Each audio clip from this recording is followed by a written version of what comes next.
Es interesante, no tenía ninguna expectativa, tengo que decirlo, que vine sin expectativas ningunas. Que cuando empecé a hacer la formación y entramos en contacto y nos conocimos la primera vez y tal, pues no sabía muy bien qué esperar, porque tampoco entendía muy bien el concepto tándem y qué era lo que iba a hacer.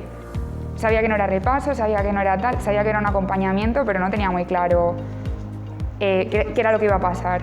El día que nos hicimos las presentaciones, ahí me hice una idea y ha sido totalmente la idea que me hice en el momento.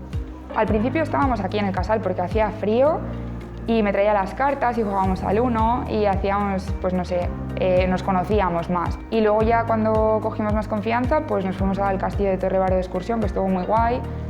Nos fuimos otro día al Cosmocasa, alguna vuelta hemos dado por aquí por el barrio para ver, pues, no sé, que me enseñara dónde vive y dónde, los sitios que le gustan de aquí de Torre Baró. Nos fuimos al río, nos fuimos a dar un paseo por allí y ahora tenemos pendiente la de ir a patinar.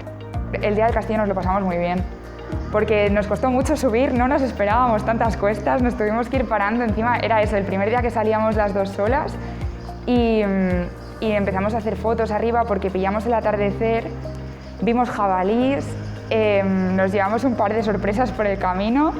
Yo aconsejo que hagan otra cosa que no sea hablar, que no se quede para hablar, que se quede para jugar a las cartas, o a nosotros también nos vino bien el coincidir con otros tándems, por lo menos un ratito al principio, porque se destensa mucho todo. Un paseo, unas cartas, algo al principio y luego ya pues sale solo. Hay cercanía de edad y eso, no sé, hablamos de todo. Yo creo que no se corta en contarme cosas de nada, hablamos con libertad. Porque las cosas que les hacen dudar a ellos son cosas que te han hecho dudar a ti hace muy poco. Entonces es algo que yo creo que es muy bueno, es una relación muy buena. Y lo que sale de ahí es positivo siempre.